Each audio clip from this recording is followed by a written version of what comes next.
Amber Alert out of Lenexa is over this morning. Police found the 13-year-old Lenexa girl safe in Minnesota. The 22-year-old man she was with, Deshaun White, now in custody. KMBC9's Brian Johnson was with the family yesterday as they learned their daughter was safe. A lot of branches like this, smaller ones, still in the roadway. You can see this morning, but there are a significant amount of larger down branches and in some cases down trees.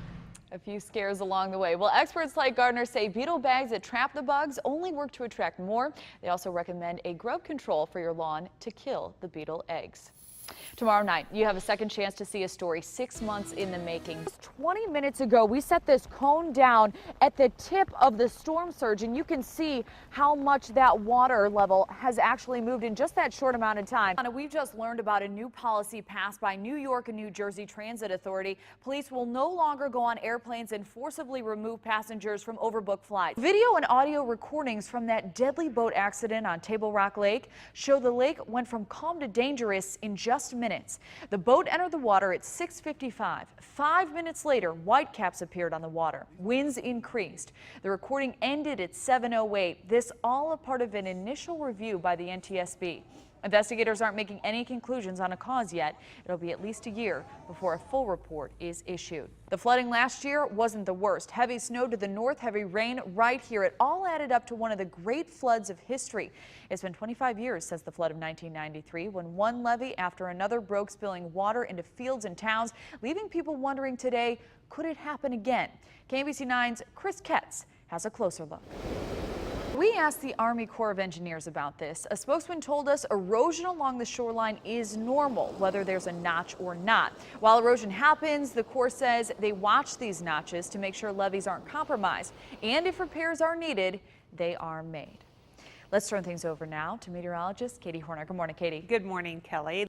Well, wildfires continue to burn out west. The latest numbers on the deadly car fire and what people in that area have to say as they return to where their homes once stood.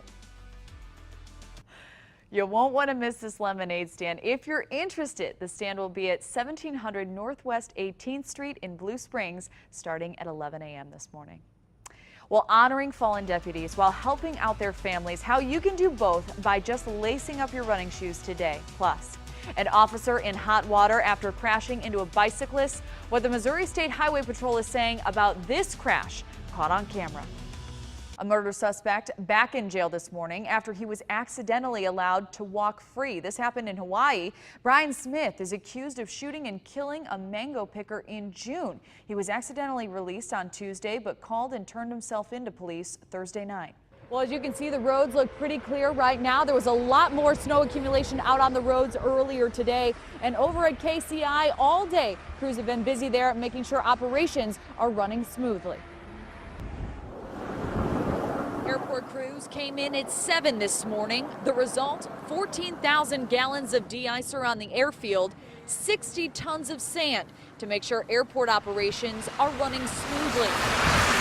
The weather, a rude awakening for some flyers. I was enjoying 70-degree weather in Texas, so but now I'm back here. I don't like this. I'm a bigger fan of the warm weather. Outside of these doors, shovels and plenty of salt, making for a safer walk to ground transportation. This group from Wisconsin call multiple Kansas City school cancellations shocking. We said if this were a snow day in our school district, we would never probably have snow during. Kids would never go to school. No. A little further north of the Price Chopper in Platte City, some shoppers stocking up to avoid a trip to the store after temperatures drop. The temperature's falling, minute by minute, it seems like. Now, we called MoDOT. They say they haven't seen a high number of accidents out on the roadways, especially when compared with other winter storms. Reporting live in Platte City, Keleigh Gibbs, KMBC 9 News. KMBC9's Keleigh Gibbs reports the family couldn't be more grateful for the heroes that sprung into action. This body cam video captures the critical moments Grandview High School staff saved the life of a freshman student. Come on, kiddo. Give breath. There you go. There you go. Only thing that's going through my mind is I didn't, I wasn't going to let her die here at the school. October 23rd, in this very classroom, freshman Isabella McMahill went into cardiac arrest. Before paramedics arrived, resource officer Brett Myers and school nurse Mary Rhodes sprung into action with CPR and a critical tool, an AED. I just don't know what we would have done without it. We wouldn't be sitting here having this conversation. Start CPR. Press. There's no words that can express how happy I am that they were there and that they had an AED machine and they knew how to use it properly and save my daughter. Now thinking that I actually did die and that I can't, like, they brought me back, of course I'm thankful. I mean, I'm not going to take anything for granted anymore. Isabella returned to school November 6th with a second chance at life, while Nurse Rhodes and Officer Myers don't consider themselves heroes. I think we did what we were trained to do. Isabella's mother would have to disagree. There's no words that can express how happy I am. She's my only baby. I met my heroes on October 23rd. KMBC 9's Keleigh Gibbs has a message from the homeowner in Harrisonville. People seem to think that the city is the only one that's vulnerable. We are very vulnerable. This sprawling plot of land in Harrisonville, normally a peaceful place. So this is wintertime and there's not a whole lot going on. Home and landowner Patsy McPherson says that silence was broken after she made a morning trip into town. I just came up and opened the door and well, here's still a little bit of glass, and walked in. While she was away, thieves you see here tried to cut the power to her home surveillance cameras. While she's busy taking off the front, we had another guy.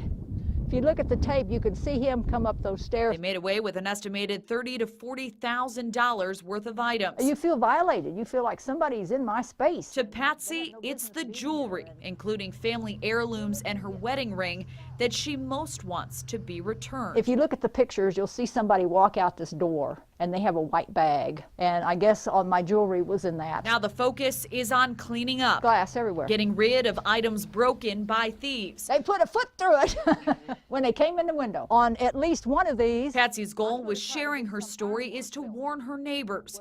She also has a warning for the thieves. You come back here, you're going to have to face me. And you ain't gonna like it. Patsy says while crime in the city is often reported, it's not just a city thing, it's a country thing too. In Harrisonville, Keleigh Gibbs, KMBC 9 News.